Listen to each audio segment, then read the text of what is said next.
UPSC CSE Prelims 2025 Polity Questions. Applied elimination method exactly like exam hall thinking.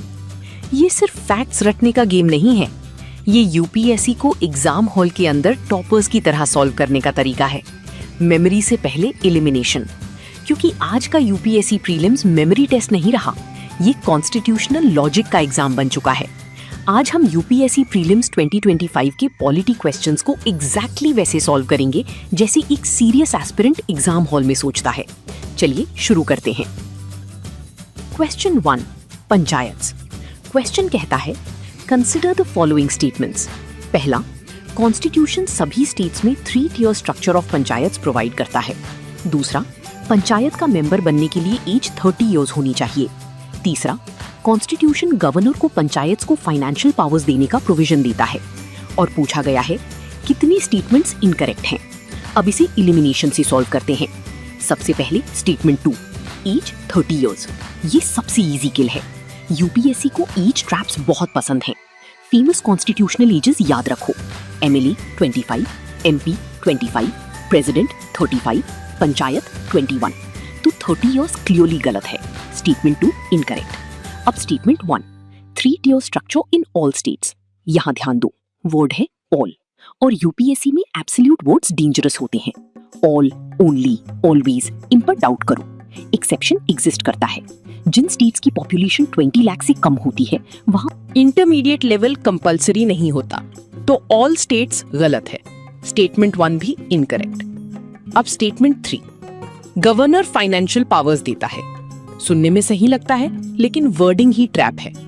Actually governor state finance commission constitute करता है, directly financial powers grant नहीं करता। तो statement 3 भी incorrect. मतलब तीनों statements incorrect हैं। Correct answer option D. Question 2, Lokpal. Statements है, पहला, chairperson must be former chief justice of India. दूसरा, प्राइम मिनिस्टर लोकपाल के जुरिस्डिक्शन के बाहर है। तीसरा, मिनिमम एज 45 इयर्स है।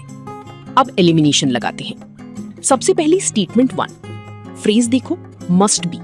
ये रेड सिग्नल है। एब्सोल्यूट वर्ड्स डेंजरस होते हैं। लोकपाल चेयरपर्सन हो सकता है फॉर्मर सीजीआई या फॉर्मर सुप्रीम कोर्ट जज या एक एमिनेंट पर्सन। सिर्फ सीजीआई ही जरूरी नहीं है। तो स्टेटमेंट 1 फॉल्स। अब statement 2, prime minister outside jurisdiction. ये क्लासिक यूपीएससी ट्रैप है। पीएम लोकपाल के अंडर आता है, बस कुछ सेफगार्ड्स और एक्सेप्शंस के साथ। तो स्टेटमेंट 2 फॉल्स। अब स्टेटमेंट 3, मिनिमम एज 45 इयर्स। ये फैक्चुअल है और ये करेक्ट है। तो सिर्फ स्टेटमेंट 3 ट्रू है। Correct answer option E. Question 3, ordinance power. Statements, पहला, ऑर्डिनेंस किसी भी सेंट्रल एक्ट को अमेंड कर सकता है। दूसरा, ऑर्डिनेंस फंडामेंटल राइट को अब्रीच कर सकता है। तीसरा, ऑर्डिनेंस बैकडेट से भी इफेक्टिव हो सकता है। यहाँ मास्टर रूल सिंपल है, ऑर्डिनेंस इक्वल्स टेम्पररी पार्लियामेंट। बस एक सवाल पूछो, क्या पार्लियामेंट ये कर सकती है? अगर हाँ, तो यूजुअली ऑर्डिनेंस भी कर सकता है। अब statement 1, can it amend central act? बिल्कुल, पार्लियामेंट कर सकती है, तो ऑर्डिनेंस भी। ट्रू। Statement 3, retrospective effect. हाँ, रेट्रोस्पेक्टिव लॉज एग्जिस्ट करते हैं, तो ट्रू। अब statement 2, can it abridge fundamental rights? ये ट्रैप है। पार्लियामेंट भी कैजुअली एफआर वायलेट नहीं कर सकती। सब कुछ कॉन्स्टिट्यूशनल लिमिट्स के अंदर होना चाहिए। तो ऑर्डिनेंस भी डायरेक्टली एफआर वायलेट नहीं कर सकता। Statement 2 false. Final answer statement 1 and 3 only. Correct option C. Question 4, governor's discretion. Statements, पहला, कॉन्स्टिट्यूशन एक्सप्लिसिटली मेंशन करता है कि गवर्नर डिस्क्रेशन में एक्ट करता है। दूसरा, president directly state bill reserve कर सकता है। अब इसे प्रोसेस लॉजिक से सॉल्व करते हैं। सबसे पहले स्टेटमेंट 2, ये बहुत डायरेक्ट लग रहा है और यूपीएससी यूजुअली ऐसे स्टेटमेंट्स गलत देता है। प्रेसिडेंट डायरेक्टली स्टेट लेजिस्लेशन में इंटरफियर नहीं करता। कॉन्स्टिट्यूशनल रूट होता है गवर्नर से प्रेसिडेंट, ना कि प्रेसिडेंट डायरेक्टली स्टेट को।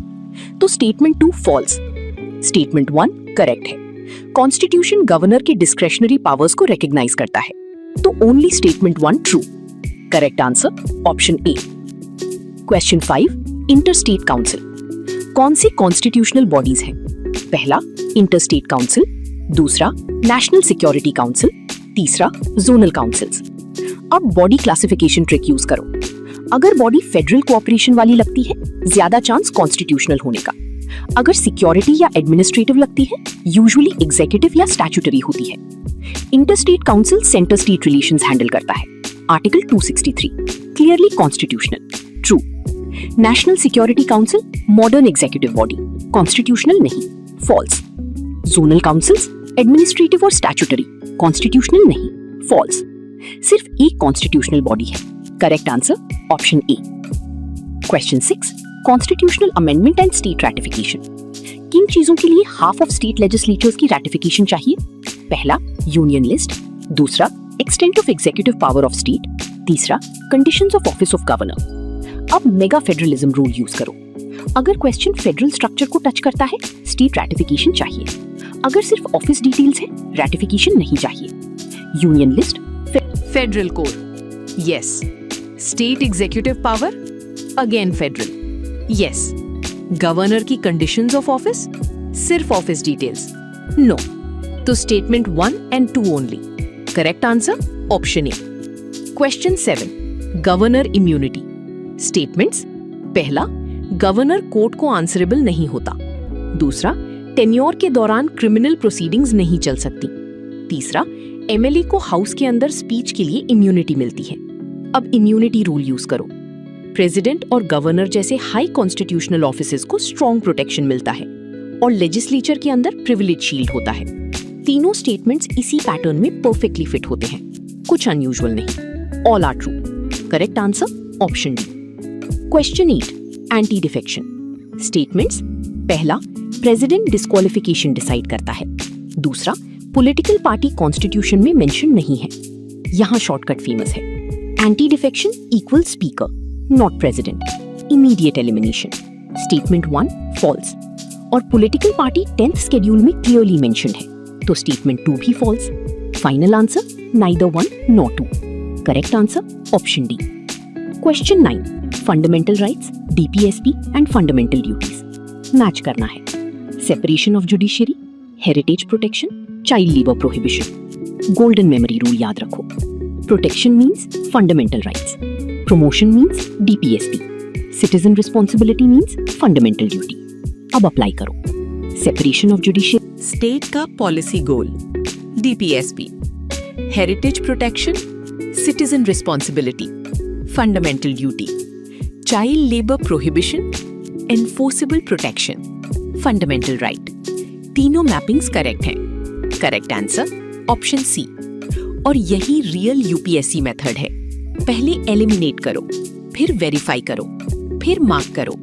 कभी रिवर्स मत करो, क्योंकि प्रीलिम्स सब कुछ जानकर नहीं जीता जाता। प्रीलिम्स ट्रैप से बचकर जीता जाता है और टॉपर्स इसी तरह यूपीएससी सॉल्व करते हैं। आपको भी इसी तरह सॉल्व करना चाहिए।